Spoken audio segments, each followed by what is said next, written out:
Should you summon this weekend in Watcher of Realms? I'm going to make this as short and to the point as possible.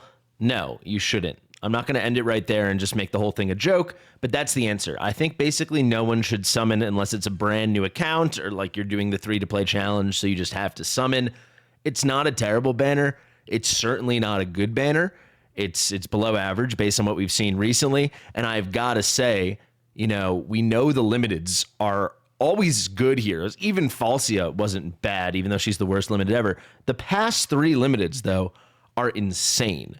Kagiri, Sun Wukong, Diao Chan, three of the best heroes in the game right now. Obviously, we're not going to get another limited banner, 200 guaranteed banner, whatever you want to call it, exclusive hero banner for probably 6 to 8 weeks, I would say. But you're gonna want to make sure you're saved up. And on top of that, leading up to those banners, they always throw crazy other banners at us to entice us to summon, right? Like things like a Hex and Twyla banner, and we had many of those leading up in that period between Sun Wukong and Diao Chan. So this is not that. We can go through these couple heroes very quickly. Lord Phineas is a good hero. He's like a solid S tier hero for boss stuff. Overall, probably between A+ and S. I'm gonna have to reevaluate all my tier list ratings fairly soon, I think. But for Guild Boss 1, Guild Boss 2, he's awesome. What I really don't like about him is he has one tile range. It does expand during the ultimate, and when he does not so frequently triggers this auto passive over here. But in general, he's a one tile kind of unit.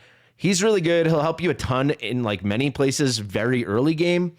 After that, there's not too much like outside of the guild bosses. He's great in Guild Boss 1, great in Guild Boss 2. If you're running an Infernal team, you got some Soul Cannons comp or Twin Fiend comp. Early on, you got a Pyros comp. This guy is pretty tremendous. A couple things I want to shout out, though. His A1, you need his A1 for him to actually be able to put out Burning himself. He can't do it, even though he has other things in his kit that are scaling with Burning. He gets penetration based on stacks of Burning, but that's really relying on other units until he has his A1. This is kind of huge, kind of important. And then I've got to talk about this second line in his talent over here. Additionally grants crit damage increase to the ally if they belong to the Infernal Blast. It's pretty big at 25%. At A3, it goes up to 50%. It doesn't make the difference you think it will, especially when you don't have MA3. Like plus 25%, like some RNG, you won't even see a difference between the runs. With or without Phineas. I'm talking about with your other Infernal allied DPS. It can be it is technically an improvement. Obviously, it's not. It's a benefit. It's more stats, but it is as marginal as anything could be. So I think people hyped him up a lot. I don't think I hyped him up nearly as much when he came out. I just said I think he's gonna be awesome against bosses. He's awesome against bosses. He's not game breaking. You can see him on some really top teams if they've got the right kind of meta comp to build around him. But he's, in my opinion, he's a hero you can be really excited to pull when he happens to show up on your account, but he's not someone you're seeking out. This is no hot sit, no arrogance, he's not that kind of game changer, in my opinion. He's obviously the star of the banner. After that, we've got Calypso over here. And I gotta say, Calypso has aged like milk. Holy crap. Like she really, really has. She was never that good. She's always looked really cool. When we started the game, when it came out with global launch back in like July 2023, we had a much more limited pool of single target marksmen. Not that we've had so many more added, but there were very, very few. Like if we look at the legendaries, I'm trying to think who even was there. Sargok wasn't there. Hex wasn't there. So it was just Silas. Just Silas and Calypso. Those are the only legendaries. That literally was it. Yovar wasn't there. I'm just talking legendaries. Hex wasn't there. Sargok wasn't there. Alora wasn't there. Obviously, Lady Alex wasn't there. Yuri wasn't there. So that made her special in that respect. She's just not special at all anymore. Her kit really doesn't synergize well with the content we have in the game. It's all built around her ultimate over here called Seal Stone, where she puts out these Seal Stones. She can get up to 4 Seal Stones out at a time. If you get her to A5, it can be 5 Seal Stones.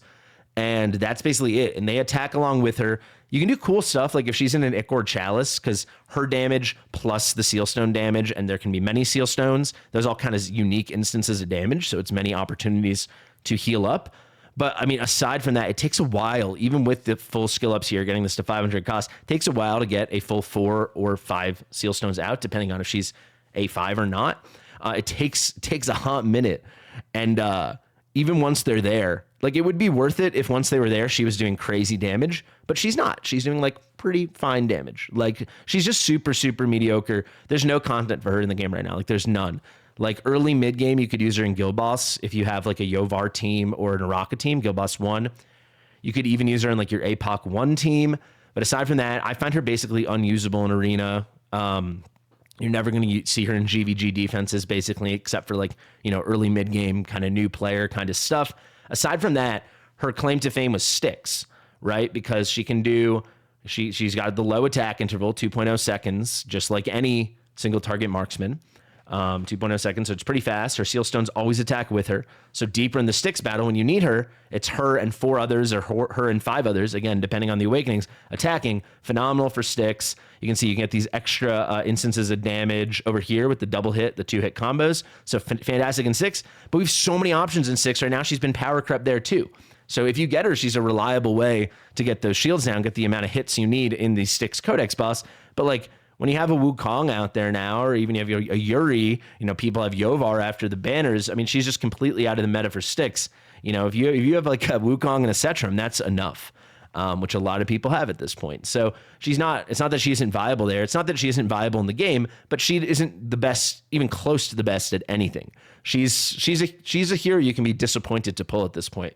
And I've pulled her 8 times, so trust me, I know. We talk about the epics here.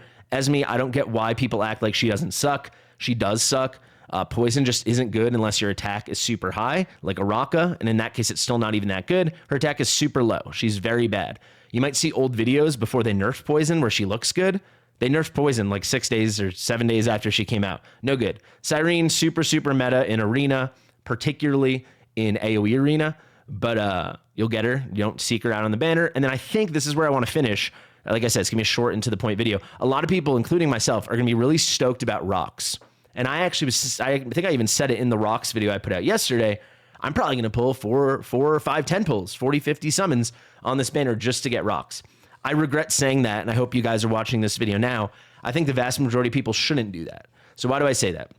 They have very much flattened the epic rates. So yes, could you go 1, 2, 3,000 summons and still not get rocks? Of course it's possible. But he's not so game-changing, even though he is a very, very good epic. For anyone that is in the late game or end game, or even like the later portion of the mid game, if you've been playing for a couple months, I'm sure you have enough other tank options that you don't need him. Even if he could help your account, I don't think you need him. And I think there's something to be said about having something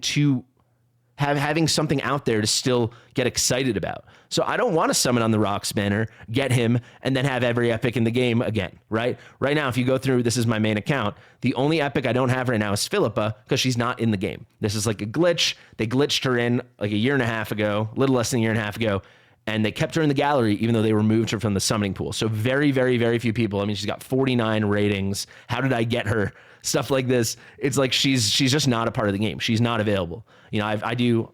every couple months, it probably adds up to well over 100,000 summons for viewers, right? We've never pulled Philippa, ever. She's not in the summoning pool, I promise you.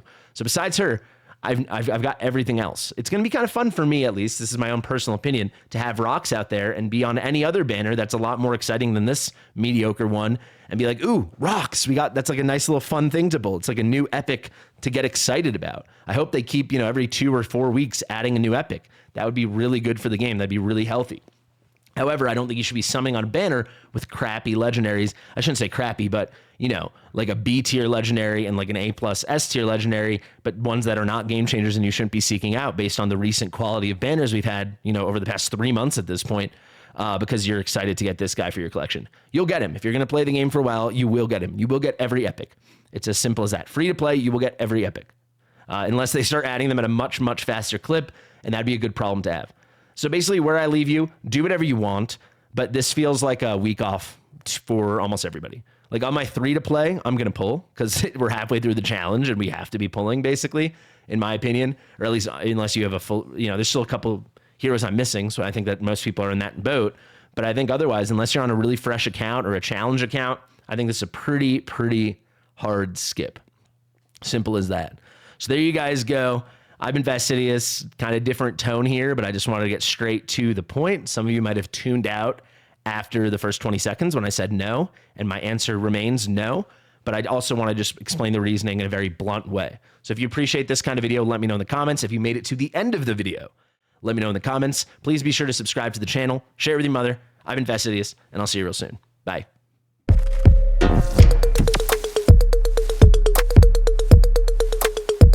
Fastidious.